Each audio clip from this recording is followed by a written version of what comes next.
तो मैं हूं doctor PM Baghel, principal polytechnic college. सर्वप्रथम मेरे चैनल को लाइक और सब्सक्राइब कर दीजिए और बेल आइकन में प्रेस कर दीजिए ताकि आपको नोटिफिकेशन मिलते रहें। दोस्तों, आज मैं इस वीडियो के माध्यम से टेंडर और कोटेशन के बीच व्याप्त भ्रम को दूर करने वाला हूं। दोस्तों, सामान्यतः संस्था चाहे प्राइवेट हो चाहे सरकारी हो, सभी को अपने कार्यालय को सुचारू संचालन करने के लिए कंज्यूमर और नॉन कंज्यूमर मटेरियल में इक्विपमेंट, फर्नीचर, मशीनरी और दैनिक उपयोग करने वाली सामग्री खरीदनी ही पड़ती है। लेकिन ये सामग्री ऐसा नहीं खरीदी जाती जैसे सामान्य उपभोक्ता बाजार से खरीदता है।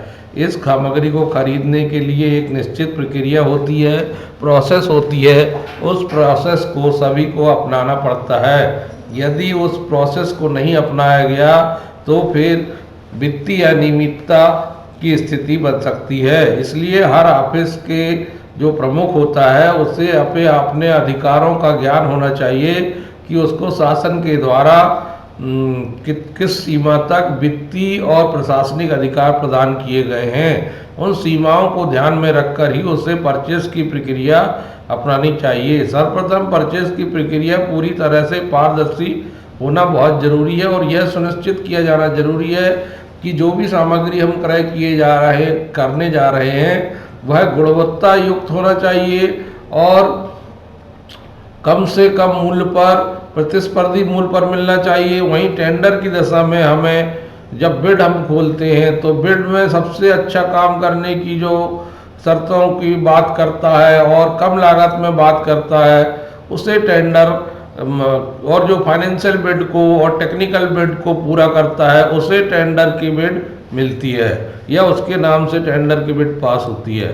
तो टेंडर क्या होता है? टेंडर एक प्रकार का ऑफर है जो शासन के द्वारा या बड़े बड़ी व्यावसायिक संस्थाओं के द्वारा बड़े बड़े प्रोजेक्ट कार्य करवाने के लिए दिया जाता है, जिसमें इच्छुक व्यक्ति जो है उस प्रोजेक्ट को देखकर या उसकी शर्तों को देखकर अपनी फाइनेंशियल बिड और टेक्निकल बिड डाल सकता है। कोटेशन परचेस का बहुत छोटा प्रारूप है जिसमें वस्तु का विक्रेता वस्तु को क्रेता के पास जाकर को ऑफर देता है कि यदि आप हमसे सामग्री, मशीन, फर्नीचर या छोटी सामग्री लेंगे तो हम आपको इस निश्चित प्राइस में प्रदान करेंगे। सामान्यतः 5 लाख रुपए तक के परचेस के लिए कोटेशन का इस्तेमाल किया जाता है।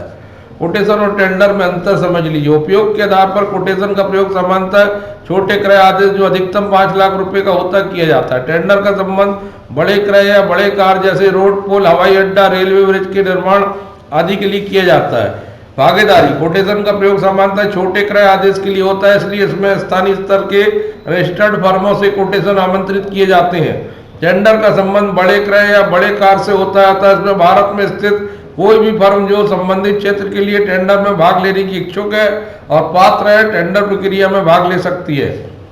विधिक कोटेशन का फॉर्म तथा क्रय आदेश विधिक नहीं होता, जबकि टेंडर का फॉर्म तथा क्रय आदेश विधिक होता है। मूल्य कोटेशन प्रपत्र का कोई मूल्य नहीं होता। टेंडर जो फॉर्म का निर्धारित मूल्य होता है उस मूल्य को जमा करने के उपरांत ही टेंडर फॉर्म प्राप्त होता है। इलेक्ट्रॉनिक कोटेशन में इलेक्ट्रॉनिक प्रोसेस का प्रचलन अभी नहीं आया है, लेकिन टेंडर में अभी टेंडर का प्रचलन आ रहा है। कोई भी व्यक्ति कहीं से बैठकर टेंडर की निर्धारित प्रोसेस को पूरा करके ही टेंडरिंग की प्रक्रिया के तहत टेंडर को भर सकता है।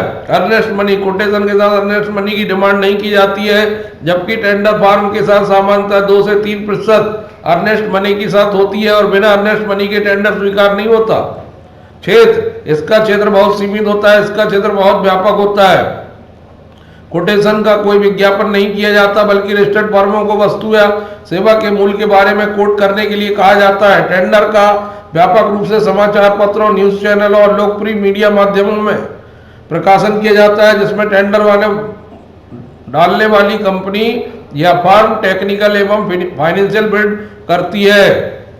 मुख्य उद्देश्य इसमें किसी वस्तु या सेवा का मूल्य खोजना एक मुख्य उद्देश्य होता है। इसमें किसी जबकि टेंडर में इसमें किसी वस्तु या सेवा का मूल्य और गुणवत्ता खोजना दोनों उद्देश्य होते हैं। तो इस प्रकार से दोस्तों आपने देखा ये संपूर्ण प्रक्रिया है। धन्यवाद।